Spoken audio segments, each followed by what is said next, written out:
Hello and welcome दोस्तों। एक बार फिर आ गया हूं मैं आपके सामने एक और डरावनी कहानी लेकर।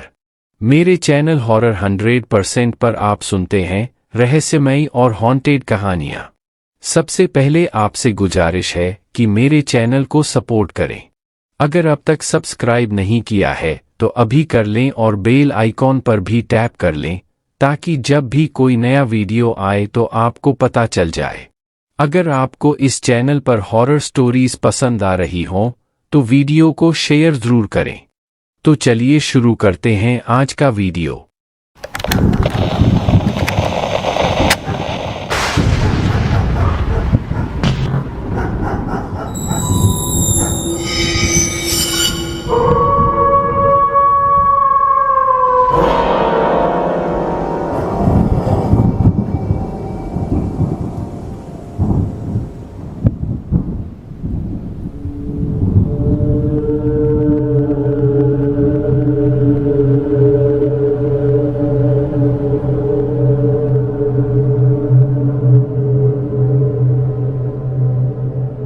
मैं सदफ नुमान बात कर रही हूँ कराची से।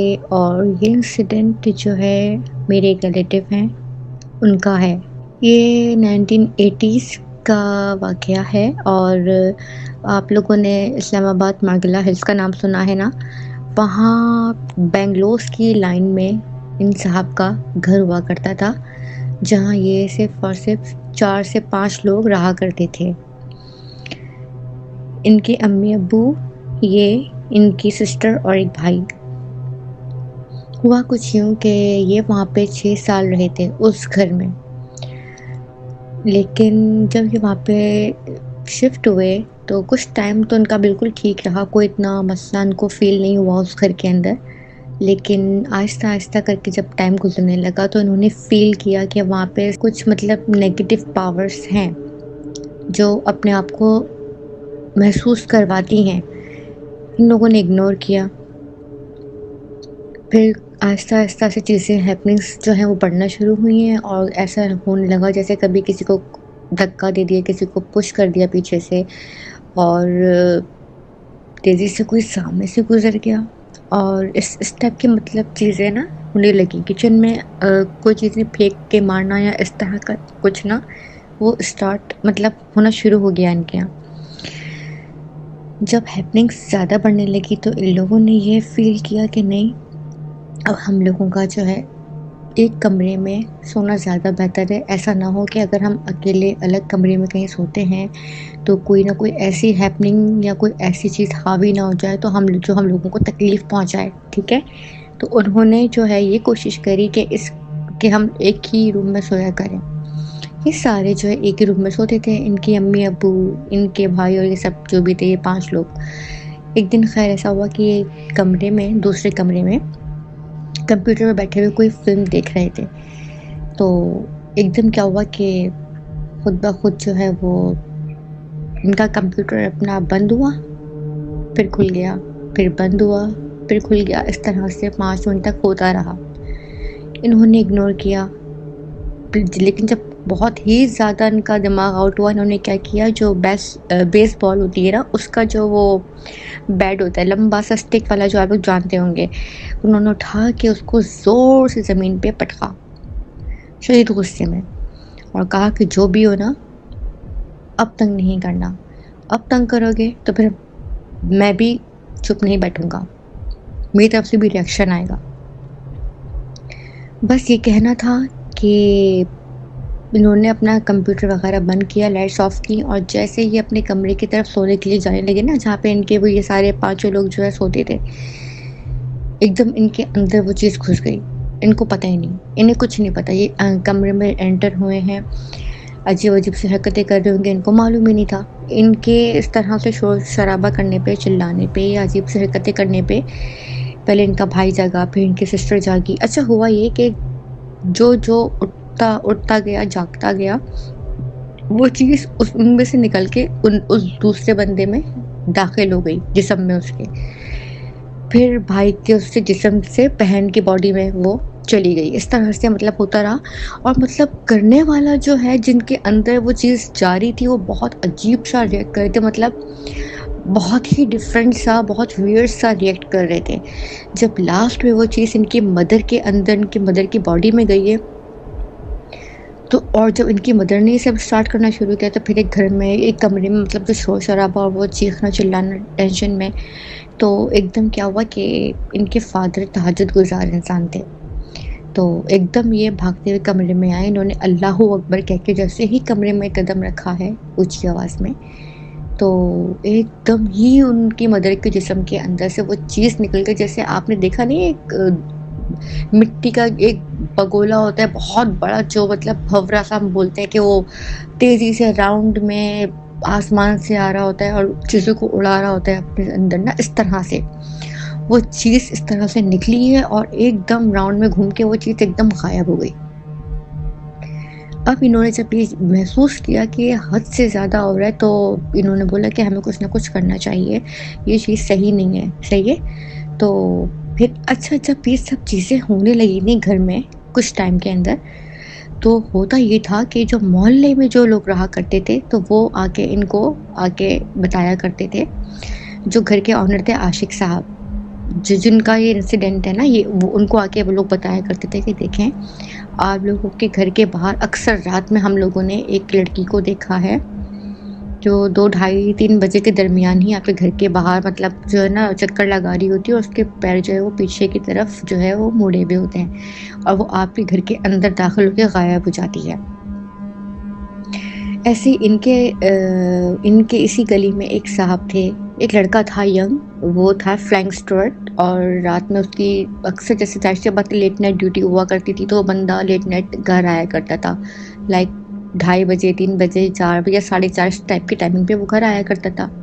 एक दिन क्या हुआ कि 3 साढ़े 3 बजे का टाइम होगा, ये बंदा जैसे ही गली की तरफ आ रहा था, तो इसने एकदम एक लड़की को देखा। लड़की ने उसको हाथ से रोका और कहा कि देखें, मुझे जो है इस गली में जाना है, आप मुझे ड्रॉप कर देंगे? तो मैंने कहा हाँ हाँ श्योर, आप बैठिए, कोई मसला नहीं, मैं आपको ड्रॉप कर दूंगा। खैर, बहुत हसीन लड़की थी, तो पूछा कि अच्छा, आपको इस गली में किससे मिलना है? वो लड़की ने एकदम कहा कि मुझे जो है आशिक साहब के घर जाना है। तो एकदम ब्रेक पे उसने, बंदे ने पैर जो है ना एकदम दिया और उसने बोला कि आशिक साहब, आशिक साहब के घर 3:30 4 बजे आपका क्या काम है? आप वहाँ क्यों जाना चाहती हैं? मैंने तो आपको कभी वहाँ पे जाते हुए नहीं देखा। एक मिनट ठहरे, मैं आशिक साहब को फ़ोन लगाता हूँ, अंकल को फ़ोन लगाता हूँ, मैं उनसे पूछता हूँ कि इस तरह से कोई लड़की है जो इस टाइम पे आपके यहाँ आना चाह रही, मैंने कभी इसको आपके घर पे नहीं देखा इस तरह से।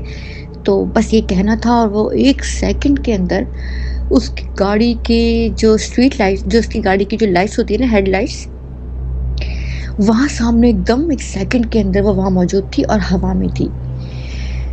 पैर उसके एज़ यूजुअल पीछे की साइड पे मुड़े हुए थे और बहुत अजीब-सी आवाज़ में, बिल्कुल डिफरेंट उसका वो था लिबास, और बहुत अजीब-सा उसका हुलिया ख़तरनाक टाइप की, और बोली कि खबरदार, तुमने अगर कोई फ़ोन-वोन किया या कुछ कहा वरना ये याद रखना कि मैं तुम्हारी ज़िंदगी के अंदर घुस के ना, मैं तुम्हें ख़त्म कर दूँगी। उसका ये कहना था। इन्होंने एकदम बस तेज़ी से अपनी गाड़ी दौड़ाई है, आशिक साहब के घर के बाहर रोकी है और खूब देर तक ज़ोर-ज़ोर से इन्होंने दरवाज़ा नॉक किया कि आप दरवाज़ा खोलें, मुझे आपसे बात करनी है। आशिक साहब बाहर आए, बाहर आए। खैर, जिन साहब ने अपनी ज़बानी इंसिडेंट बताया वो साहब बाहर आए। उन्होंने कहा कि जी खालिद भाई, अब्बू तो उस वक़्त जो है सो रहे हैं। उन्होंने कहा तुम उठाओ उनको, मुझे उनसे बात करनी है।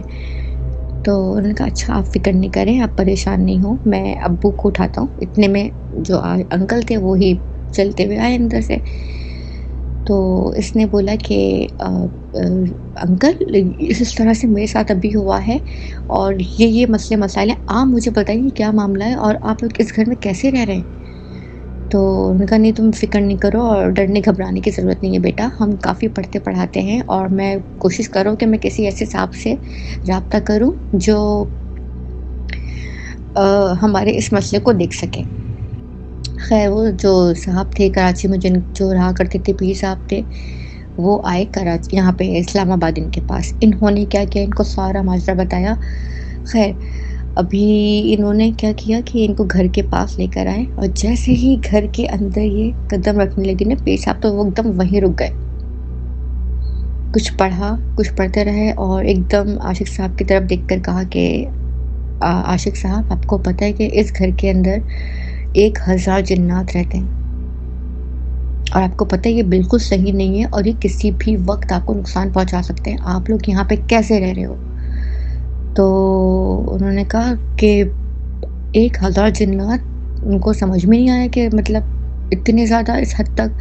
उन्होंने कहा देखिए, आपके घर में कोई ऐसा शख़्स है जो कुछ पढ़ता पढ़ाता था और उससे पढ़ने में कहीं कोई गलती हुई है, जिसकी वजह से ये चीज़ें घर के अंदर दाखिल हो गई। फिर जब बाद में चीज़ों को देखा, एग्ज़ामिन किया, तो उससे पता लगा कि एक जो घर में छोटा भाई था ना, वो कुछ ना कुछ पढ़ता पढ़ाता था कुछ चीज़ें, जिसकी वजह से ये चीज़ें जो हैं उल्टी हो गई और मतलब और घर के अंदर दाखिल हो गई इनको नुकसान पहुँचाने के लिए। ख़ैर, उसके बाद क्या हुआ कि इन्होंने जो है वो बड़ी मुश्किलों से उस घर को 6 साल उस घर में रहे, फिर उन्होंने उस घर को छोड़ दिया। फिर जब यही साहब इंग्लैंड गए, तो इनके साथ वहाँ मामले अलग हुए। आशिक साहब के बेटे जिन्होंने ये इंसिडेंट मुझे बताया था, उनकी बात कर रही हूँ मैं, सही है? तो ये बताते हैं कि ये इंग्लैंड जब गए तो वहाँ कुछ टाइम तो बहुत उनका अच्छा रहा। कोई टेंशन की बात नहीं थी, कोई परेशानी नहीं थी, सब कुछ बहुत अच्छा था, वाइफ़ के साथ में बहुत अच्छी लाइफ़ गुज़र रही थी। कुछ टाइम से इनको अपने अंदर चेंजिंग फ़ील हुई, चेंजिंग ऐसे कि इनको अपनी वाइफ़ से ना बहुत नफ़रत सी फ़ील होने लगी, बहुत एक्सट्रीम लेवल पे चले जाया करते थे गुस्से के मामलात में ये। छोटी-छोटी चीज़ों को लेके बहुत झगड़ना, लड़ना, जिसकी वजह से वाइफ़ भी बहुत ही ज़्यादा अपसेट और परेशान हो जाया करती थी कि ये क्या हो गया इनको, इस तरह की हरकतें करते हैं। और एक और बात बताती चलूँ कि ये जो साहब हैं, इन्होंने बताया कि एक लेडी वहीं इंग्लैंड में थी, जो इनके रिलेटिव्स में से थी, जिनका इनके घर पे काफ़ी जाना-आना था। वो उनको कहीं न कहीं थोड़ा-सा पसंद करने लग गई थी। एक होता है ना कि आप थोड़ा-सा मतलब पसंद करते हो किसी को, आप चाह रहे होते हो थोड़ा कि मामला हमारा बन जाए और यहाँ शादी ख़त्म हो जाए, इस तरह के। तो इन्होंने क्या किया कि जब मामले बहुत ही ज़्यादा एक्सट्रीम लेवल पे बढ़े और एक दफ़ा क्या हुआ कि इन्होंने बताया कि इनकी जो मिसेस हैं, इनकी मिसेस बड़ी अपसेट हुआ करती थी इनके मामलात की वजह से। मिसेस ने एक दिन हद हुई कि रात को कोई 1:30-2 बजे के करीब उन्होंने इनके दोस्त को फ़ोन किया, अपने हस्बैंड के दोस्त को फ़ोन किया कि आप फ़ौरन प्लीज़ जैसे-जैसे पॉसिबिलिटी आप फ़ौरन घर आएँ, मुझे आपसे ज़रूरी बात करनी है। इनकी तबीयत सही नहीं है, पता नहीं क्या कर रहे हैं, इनको पता नहीं क्या हो गया है। आप फ़ौरन जल्दी से घर पहुँचें। वो साहब वहाँ गए। अब जब वहाँ पहुँचे, घर का दरवाज़ा खोला तो उन्होंने क्या देखा कि जो ये साहब हैं, जिनका ये वाक़या है, ये किचन में खड़े होके जितनी भी घर की छुरियाँ वग़ैरह थीं, चाकू थीं और पता नहीं क्या-क्या चीज़ें थी, वो सब तेज़ करने में लगे हुए थे।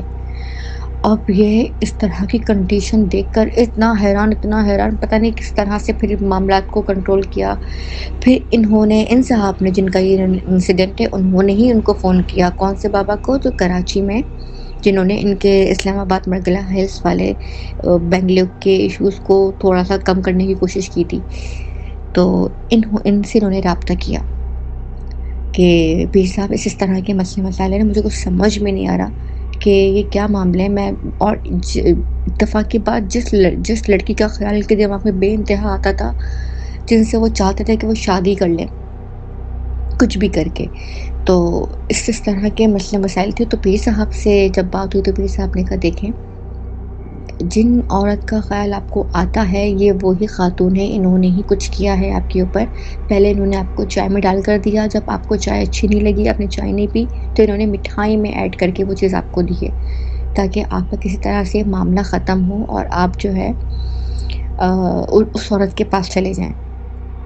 ये बड़े परेशान कि अब मैं क्या करूँ, आप मुझे बताएँ। इन्होंने कहा कुछ भी घबराने की ज़रूरत नहीं है, मैं आपको कुछ चीज़ें पढ़ाने को बता रहा हूँ, आप उसको कंटिन्यू रखो और इंशाअल्लाह ताला जो भी किया है ना किसी ने भी, वो खुद ब खुद ख़त्म हो जाएगा। लेकिन आप बहुत एहतियात करें किसी के यहाँ जाने-आने में, क्योंकि देखिए खाने-पीने में कि कोई आपको क्या मिला के दे रहा है आप नहीं जानते, क्योंकि किसी की नीयत को आपको नहीं पता, किसी की नीयत को आप नहीं जानते। तो आप इन चीज़ों को लेके बहुत एहतियात कीजिए और अपना इन चीज़ों को लेके ज़रा-सा ख़्याल रखें। ख़ैर, जो चीज़ें पढ़ने-पढ़ाने को दी थी उससे बहुत ज़्यादा फ़ायदा हुआ और फिर ये है कि वो मामले जो थे वो खुद ब खुद ख़त्म हो गए। लेकिन अभी कुछ दिन पहले बहुत सैड न्यूज़ सुनने को मुझे मिली कि उनकी डिवोर्स हो गई है उन साहब की। तो मेरा दिमाग वहीं गया कि शायद उन्हीं चीज़ों के असरात थे या क्या था, आई डोंट नो, कि ये जो इनकी रिलेशनशिप थी इनकी वाइफ के साथ वो ख़त्म हो गई। तो खैर अल्लाह ताला बस सब आपको हम सबको अपने हिफ्ज़ मान में रखे। उस वक्त तक के लिए टेक केयर, अल्लाह हाफ़िज़।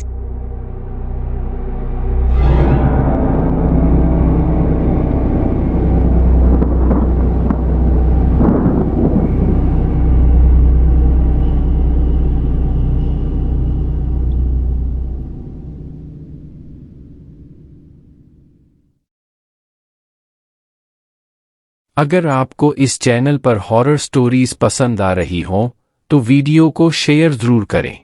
आप कमेंट बॉक्स में लिखकर बताएं कि आपको कैसी भूतिया कहानियां पसंद हैं। अगर आपके या आपके किसी जानने वाले के साथ भूत प्रेत से जुड़ी कोई घटना या किसी तरह की पैरानॉर्मल घटना हुई हो तो मुझे स्टोरी भेजें। कहानी भेजने के 2 तरीके हैं।